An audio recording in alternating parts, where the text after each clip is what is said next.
Alright, what is going on, guys, and welcome back to some more Legend of Zelda Twilight Princess. Last time, we defeated the boss Morpheal in the Lakebed Temple, but then encountered the King of Twilight, Zant, and were turned back into a wolf. Midna was injured, but Zelda sacrificed herself to save Midna.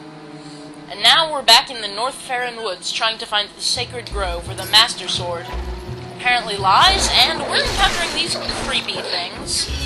What the hell are they? I don't know. But they're attacking this poor monkey, who we worked with in the Forest Temple. Did you save me? Thank you! Listen, since you're so nice, let me tell you something. There's a really pretty wooded area on the other side of this cliff. I climbed over there, but when I tried to get deeper into the woods, those guys attacked me. What's in those woods, anyway? I know what's in those woods. Wow, that sounded like I was trying to make some kind of, like, innuendo joke. Here's this guy's shop, but we can't actually buy anything as a wolf. We don't have bottles to put it in, but we don't need anything anyway. And I talk to him. It's rough having to watch a shop in this unpopular part of town. But this isn't even a town! Why did you set up shop here? Come on. Well, I guess to supply people exploring the wilderness. So there's another section of forest beyond this cliff. Alright, Ark, let's go! We are going to use her amazing jumping abilities to... Wow, that's a really sketchy platform. How did we not just, like, overshoot that and fall off?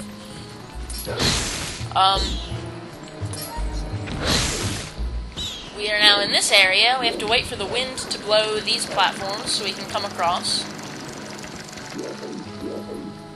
These look ominous.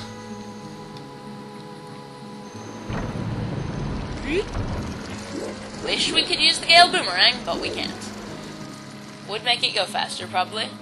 So we just gotta walk across here with the right timing to not get hit by these. And here's a Howling Stone. That's exciting, because that means we can learn our fourth hidden skill at some point, once we're human again. This is the Prelude of Light from Ocarina of Time, this song.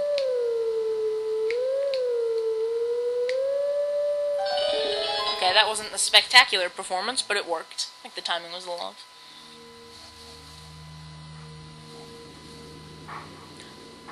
Well, hello there, Golden Wolf. Like my dogs. They're Golden Retrievers. And he's one-eyed now. Because my dog had to have an eye taken out. And this guy also has only one eye. Is this guy the ghost of my dog after he dies? Does this game, like, take place in the future? Okay, that's a scary thought. That also means that at some point in the future, the world is going to turn into a magical medieval fantasy setting, so... Well, I would like that. No. Let teachings of old pass to you. Take sword in hand and find me. No.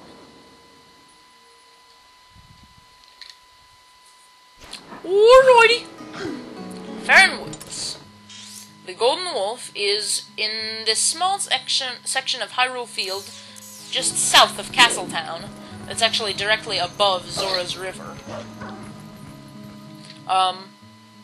Which we have not bothered to visit yet, but has a couple things in it. Has, like, some golden bugs, maybe a couple optional chests, some Poes at night. Yeah, I didn't really talk about the Poes last time. Talked about the creepy guy who needs saving, has to do with them. But, so here appears to be another Howling Stone, but it's a bit different. It's got this Triforce pattern here, with a triangular hole. And the song here is actually Zelda's Lullaby.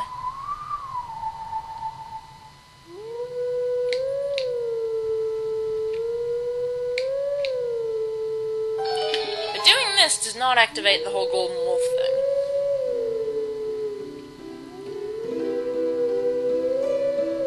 What it instead appears to do is spend a long time howling a slow song. And then...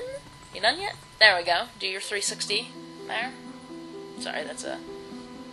Never mind. It apparently summons this guy. And I really freaking hate this guy. He's going to be an annoying little kid. His name is the Skull Kid, which is, something from Ocarina of Time and Majora's Mask. Well, heck, a Skull Kid was like basically the villain of Majora's Mask, kind of. And he's gonna constantly summon in these enemies, which are extremely weak. They die in just a couple attacks, or one jump attack, but he will summon in lots of them. See, they'll just be like constantly tailing us. Tail, because we're a wolf. Yeah, okay. I'm sorry. I deeply apologize for that terrible, terrible unintended pun. But basically what we've got to do is we've got to follow the Skull Kid around and look for him. At first, right now, this is pretty simple. We're actually going to encounter this guy again later. Chasing him around gets a bit more complicated. But for now, it's pretty easy.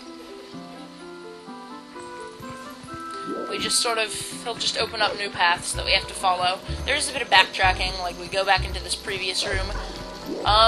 So this area is the Lost Woods. Sort of like, you know, Ocarina of Time had the Lost Woods. This is this game's answer to that. I don't know what that guy thought he was doing, gliding around the wall like that. But there's these doors that have this sort of wooden pattern on them. Look like tree rings, I think. I think, personally. But those are paths that will open up after we, deal damage to the Skull Kid in a certain area. He's not up here yet. I think he appears there later. Where do we want to go? Is this where we came in? Yeah. See, it's the Lost Woods, and I'm already getting lost. It's pretty pathetic, actually. I guess he must not be in this room.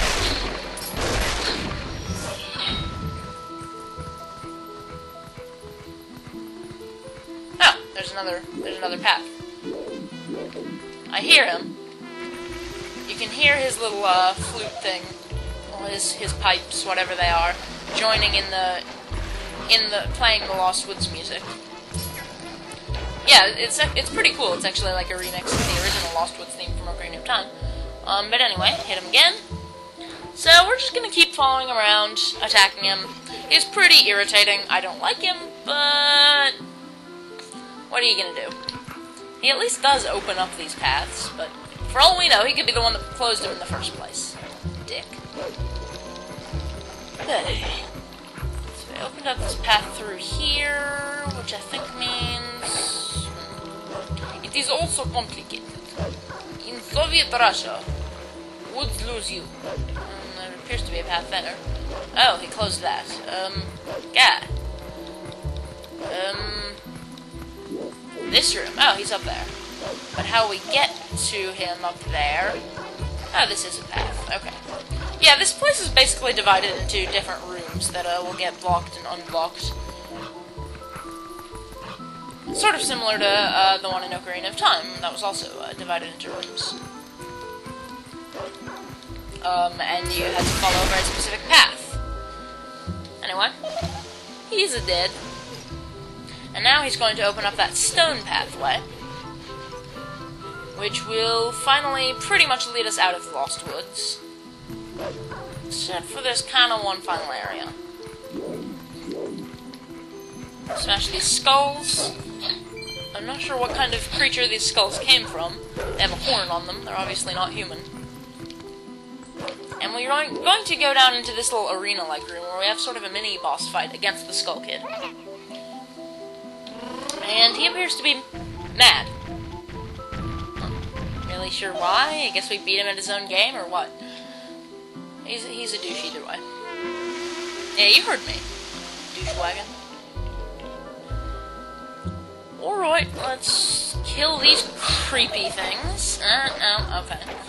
Yeah, the thing is, if we get close to him, he does that little thing where he jumps and warps away. So what we have to do is kill his little minions, and that's going to force him to take the time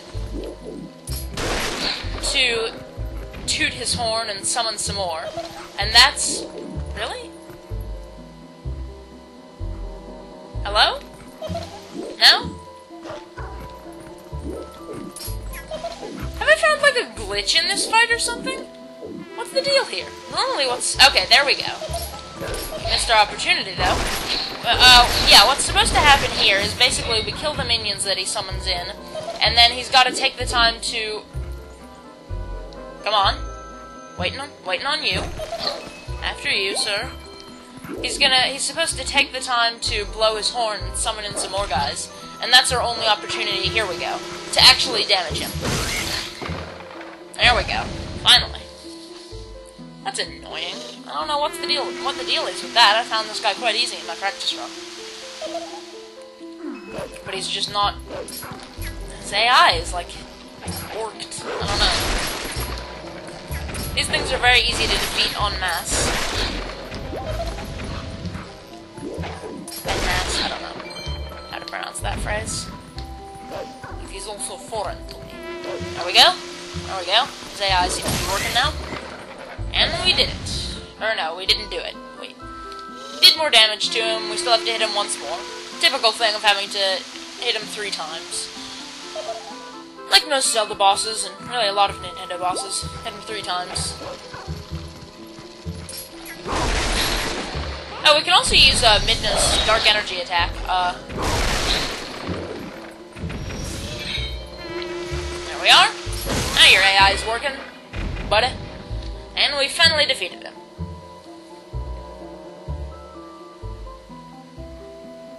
And the sun just seemed to get brighter. Hee hee. Bye! Creeper.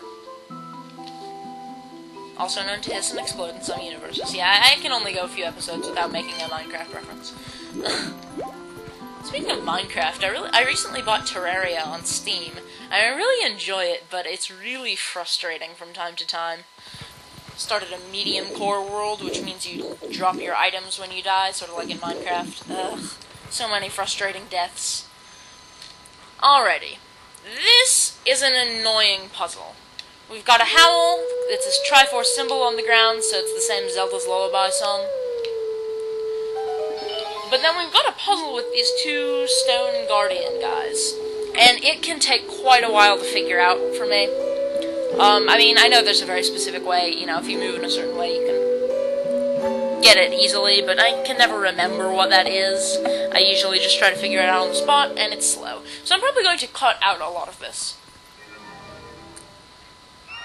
Where'd the floor go? You guys take the floor? What did you do with the floor? Give me back my floor. It really tied the room together. Okay.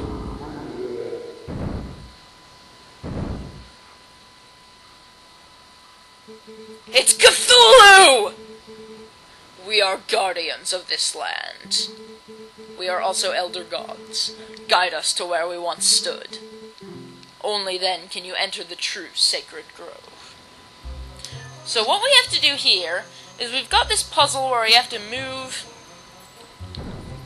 these 2 guys. One of them, the one down here, will face the same direction as us and move in sync with us. The other guy will move in whatever the opposite direction of us is. So like if we tried to go up right now, the bottom guy would go up and move out of the spot, but the top guy would actually step on us and squish us, which means we have to restart.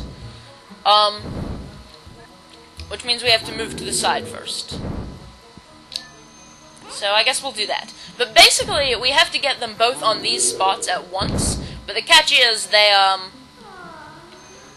if you get one of them on the spot, he won't stay there.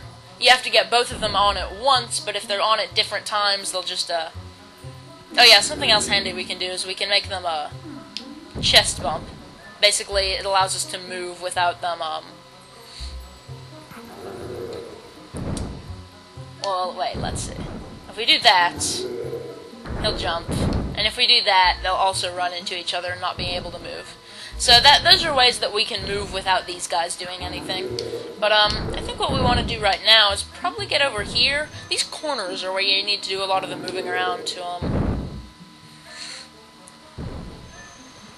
get them properly positioned, because you've got sort of a loop you can follow. I don't really know. I always have a lot of trouble with this puzzle. Here they're going to bump chests again.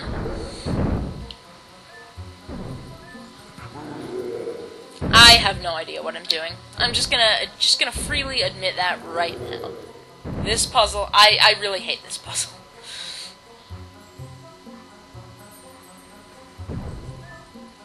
If I went down that way, I don't know what I'm doing. Okay, if this takes too long for me to figure out, I'm gonna cut it. But I kind of feel like, you know, what if someone's using this Let's Play as a walkthrough? I kind of feel like I should make some effort to actually complete the puzzle on camera. But I'll probably end up cutting a bit out. I guess basically what you want to do with these guys is get them so that there's an equal distance both horizontally and vertically between you and each guy, but they're sort of like on opposite sides because of the way they move. But I find it very hard to position myself properly. It's one of these puzzles that I always have trouble with, kind of like, you know, like Rubik's Cubes and that sort of thing. I can never do Rubik's Cubes. I mean, it's all a matter of just memorizing the algorithms for those things, really. This is significantly less complicated than a Rubik's Cube, but I still suck at it. I think a setup sort of like this might be a way from which you can do it, where you want to sort of position yourself in a corner. I don't know. I think there are very specific ways where you can, like, guaranteed be able to do it if you get yourself in just the right position, but I can never get it to work out. I think I might be on track to get something good here, though. What you want to do is, like, have one of the guys in this corner and the other in this corner, so you can move in opposite directions and get them both moved in, but, you know, mine are just a little bit off.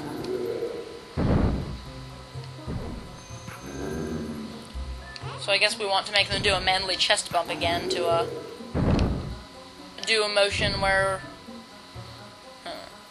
No, never mind. Derp. We want to get something to happen where one of them can move and the other can't.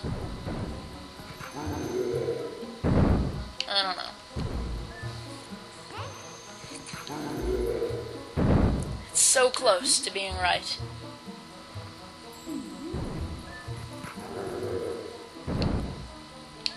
There we go. I think I might actually have it this time. Positioned them in opposite corners like this, and now I can just kind of move down like here, and like that. That's good. There we go. We've got it. I always find this puzzle very irritating, but we've finally done it. Still think they look like Cthulhu. But who am I to judge the design of ancient statues? Go now to the sacred place, beast. Don't call me a beast. We yield passage to the sacred grove.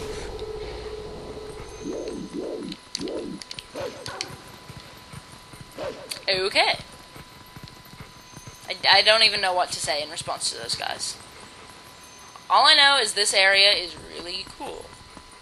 All the sunlight and the mist and the trees and the Master Sword? Anyone? Maybe? It is glowy and pretty. I shall shout my defiance at thee, except I don't know why I'm defying the Master Sword. Huh. That seems to be the thing that was stuck in our head.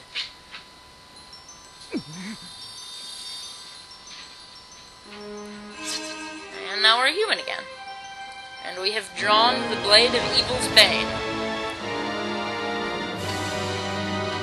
I'm actually kind of surprised they didn't make a Skyrim joke when Wolflink was like growling at the sword, now that I think about it, shouting his defiance. The sword accepted you as its master.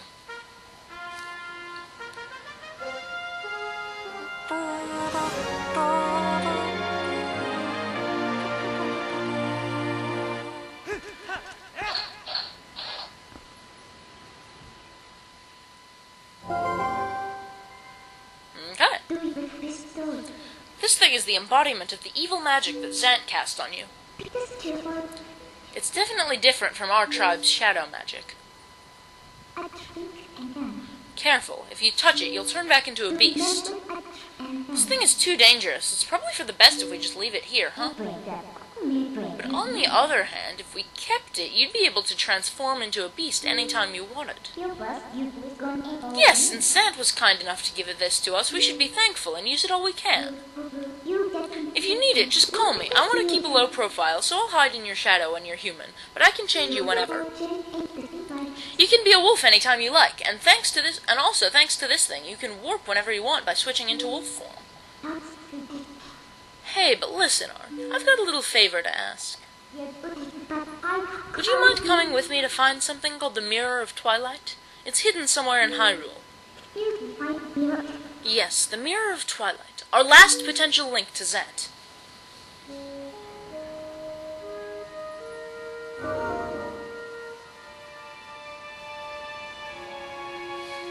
Alright. I guess we'll do that then. We have our next quest. Reorganizing my items a little bit. So yeah, we have the Master Sword, and what's really cool here, it's actually the only way to get out of here. The Skull Kid, the path out of this arena where we fought Skull Kid is blocked off. So we actually can't exit this place without this, but warping, we can now warp whenever we want. And there's a golden bug in here somewhere. There he is. A snail, actually, which is not technically a bug.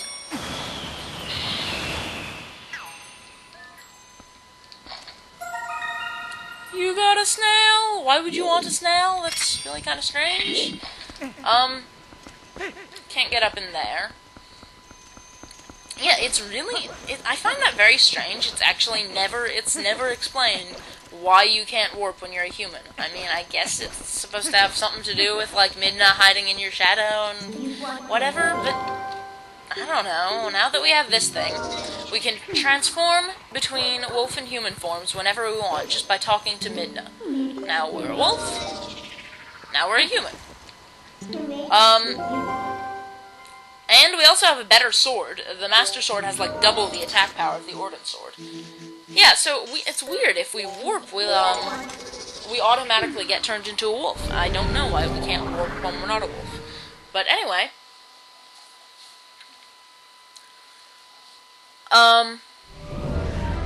This is quite handy, and there's going to be dungeons in the future that actually makes use of this, where we have to, particularly the next one, where we have to transform often. Mr. Ark, wait! Yes, the postman will somehow manage to approach us even when we're a wolf, but we transform automatically. Greetings, Mr. Ark. I have come to deliver a letter. It is a letter from Telma. Well, my business is concluded. Onward to mail! Yes, the great postal system, in action. By the really creepy guy. They came so quickly. Ark, there are some folks I want you to meet, so come to my bar right away. These guys will be powerful allies for you. You heard me, come by. I'll be waiting at my Castletown bar. Telma. I didn't do the voice, I'm sorry. So yeah, it's very handy to be able to warp whenever we want. We have fast travel stuff now. Very exciting. And now that we don't have provinces that we have to save from Twilight, the format is going to change a little bit with what we do between dungeons and stuff. And I think generally there's a little bit less stuff we have to do between dungeons, but some places still have quite a bit. It really varies a lot. And there will be some more new areas that open up. I'm going to do some... Let's see. I'm not going to do any of this stuff in this episode, but I have some stuff I want to do in Castletown. But anyway, I'm the Nooferdog, and I'm going to see you guys next time with more Legend of Zelda Twilight Princess.